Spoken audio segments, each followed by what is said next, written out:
Assalamualaikum, nama saya Aiman. Okey, kali ni kita nak membincangkan tentang alur cerita One Piece chapter 1052.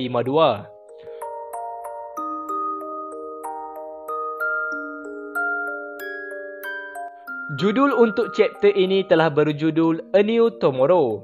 Cover page masih menunjukkan pasukan germa yang melarikan diri dan terlihat Caesar juga ada di situ.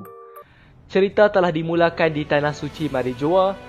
Gorosei mengatakan bahawa Nika akhirnya muncul semula di dunia ini.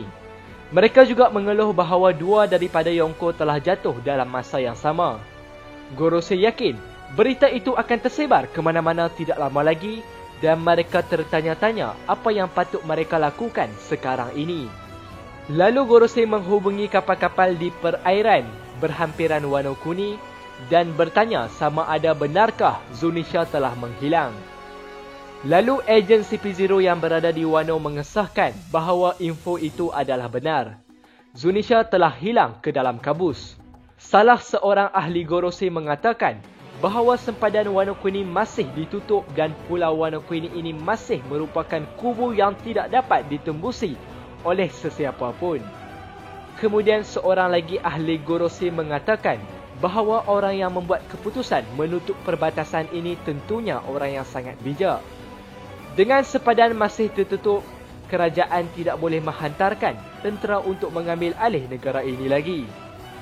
Dan Gorosei mengatakan bahawa sekurang-kurangnya, ejen CP0 yang berada di sana perlu membawa Nico Robin bersama mereka. Kemudian kita melihat narator telah mengatakan bahawa penduduk Wano sedang meraihkan kemenangan ini kerana mereka telah menamatkan 20 tahun keganasan yang mereka alami selama ini.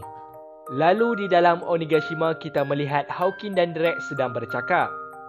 Kedua-duanya terlihat mengalami kecederaan yang sangat teruk. Hawking juga bertanya tentang apakah identiti sebenar Drake. Namun Drake hanya berdiam diri. Drake mengatakan kepada Hawking jika Hawking tidak menyebelahi Kaido, semua ini tidak akan terjadi. Namun Hawking berkata saat pertama kali dia melihat Kaido, dia melihat tentang kekalahan Kaido. Dan itulah alasan kenapa Hawking menyertai Kaido. Setelah itu, sudah 7 hari sejak pertempuran dan kita melihat apa yang berlaku di seluruh Wano Kuni. Kita melihat bahawa penduduk negeri Wano masih gembira dan mereka akan menyambut festival yang baru dengan kemenangan ini. Lalu babak telah menunjukkan di sebuah sekolah kita melihat kanak-kanak sedang belajar dengan guru mereka mengenai sejarah Kozuki Oden dan juga mengenai sejarah The Nine Red Scabbers.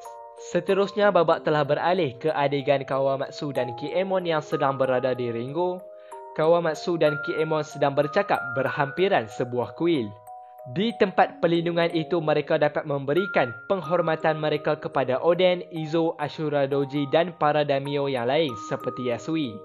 Dari sini sudah membuktikan kepada kita yang Izo dan Ashura Doji telah pun terkorban dalam pertempuran sebelum ini. Kemudian Onimaru juga telah tiba di tempat Kawamatsu dan Kinemon berada. Kawamatsu sangat gembira melihat Onimaru masih terselamat. Tidak lama setelah itu, Marco juga telah tiba di kawasan tersebut. Marco menyesal kerana sepatutnya dirinya yang terkorban, bukannya mereka ini. Tetapi dia masih selamat sehingga kini. Kawamatsu berkata tidak apa, kerana kita juga akan mengikut jejak mereka tidak lama lagi. Babak seterusnya menunjukkan Yamato yang sedang duduk di atas bumbung istana Shogun. Tiba-tiba selepas itu, Hiyori memanggil abangnya dan Yamato untuk memberitahu mereka bahawa Luffy Taro dan Zoro Juro telah pun bangun. Kemudian kita melihat bahawa Luffy dan Zoro telah bangun dan mereka masing-masing mahukan daging dan sake. Lalu Momonosuke meminta makanan untuk dibawa kepada mereka. Luffy dan Zoro meminta lebih banyak makanan dibawa. Tetapi Momonosuke memberitahu mereka untuk tidak makan terlalu banyak kerana hari ini akan ada festival besar yang akan diadakan. Momonosuke berkata yang kami telah menunggu kedua-duanya Luffy dan Zoro bangun untuk meraihkan kemenangan ini. Pada awalnya Luffy dan Zoro memandang Momonosuke dengan pelik kerana mereka tidak tahu siapakah dia. Kerana keadaan itu, Momonosuke berkata dengan marah bahawa itu adalah dia. Luffy terkejut tetapi kemudian dia teringat bahawa memang benar Momonosuke telah pun dewasa. Lalu Zoro memberitahu Momonosuke bahawa dia mempunyai badan yang mengagumkan kerana dia adalah keturunan dari Oden. Babak seterusnya menunjukkan Momonosuke yang berkata untuk berhenti dan kemudian dia menerkam Nami dan meminta bantuan Nami. Dia memberitahu Nami bahawa Luffy dan Zoro mereka sedang mengganggunya sambil dia sedang memegang buah dada Nami. Dan inilah apa yang saya harapkan. Walaupun Momonosuke sudah besar, tetapi sikap bodohnya itu masih ada pada dirinya. Kerana keadaan itu, Nami pun telah memberikan satu tumbukan yang kuat kepada Momonosuke supaya Momonosuke melepaskan Nami. Momonosuke memberitahu Nami bahawa dia masih berumur 8 tahun dan menekankan sekali lagi bahawa pukulan itu tidak akan mencederakannya. Nami terus diam memikirkan bahawa apa yang dikatakan oleh Momonosuke adalah benar. Luffy dan Zoro mengatakan bahawa Momonosuke masih bodoh dan tak matang walaupun dia sudah kelihatan dewasa. Namun Sanji dan Brook mengejek Momonosuke di mana mereka mengatakan, "Kamu Momonosuke sudah besar, jadi terima ajalah dengan hakikat yang kamu sudah besar, janganlah berlebih-lebihan."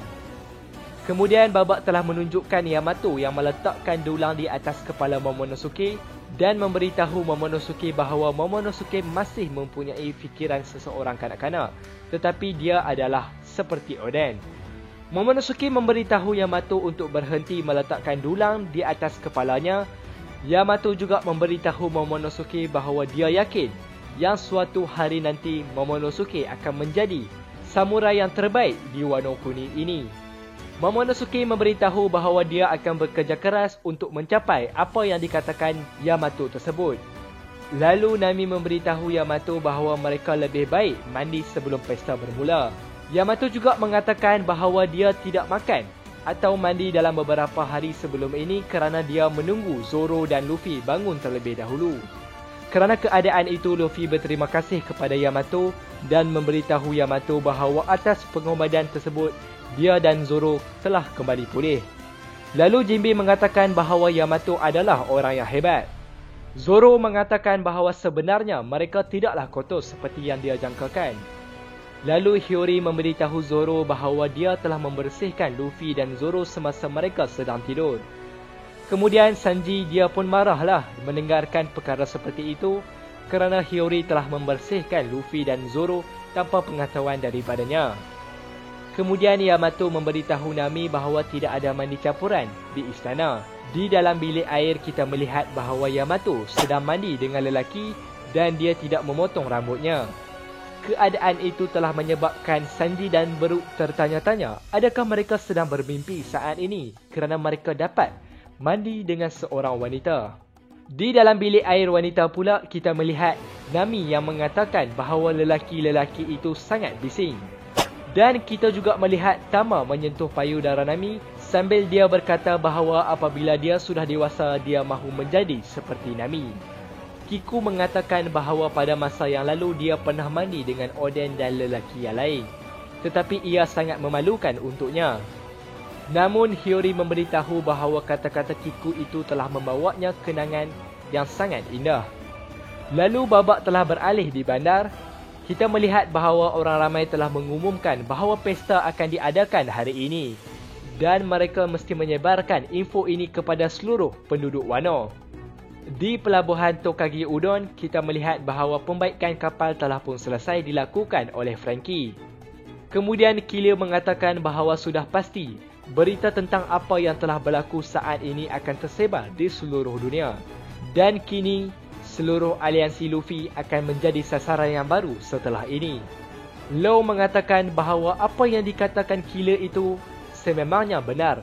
Beppo mengatakan bahawa pastinya setelah ini bounty bagi kaptennya dan yang lain tentunya akan meningkat kepada jumlah yang tidak pernah mereka lihat sebelum ini.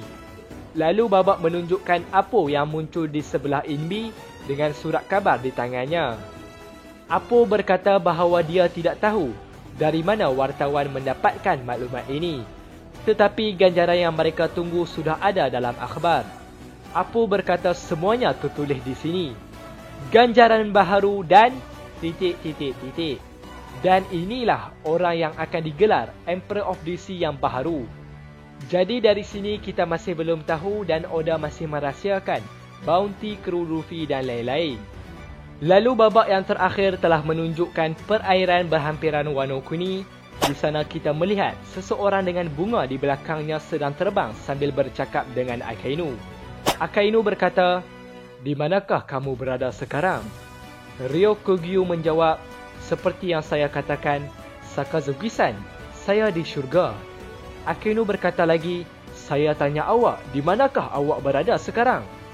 Ryokugyu menjawab sekali lagi, "Ya, saya boleh jumpa dia sekarang. Wano Kuni." Akainu berkata, "Jangan buat apa-apa yang tidak perlu. Awak dengar tak, Ryokugyu?" Ryokugyu menjawab, "Ya, saya tahu. Percayalah kepadaku." Dan tamat alur cerita One Piece chapter 1052 dan tiada break untuk minggu depan, jadi kita akan dapat melihat chapter 1053 pada minggu hadapan. Akhir kata, saya Bro Aiman. Thanks for watching. Assalamualaikum warahmatullahi wabarakatuh.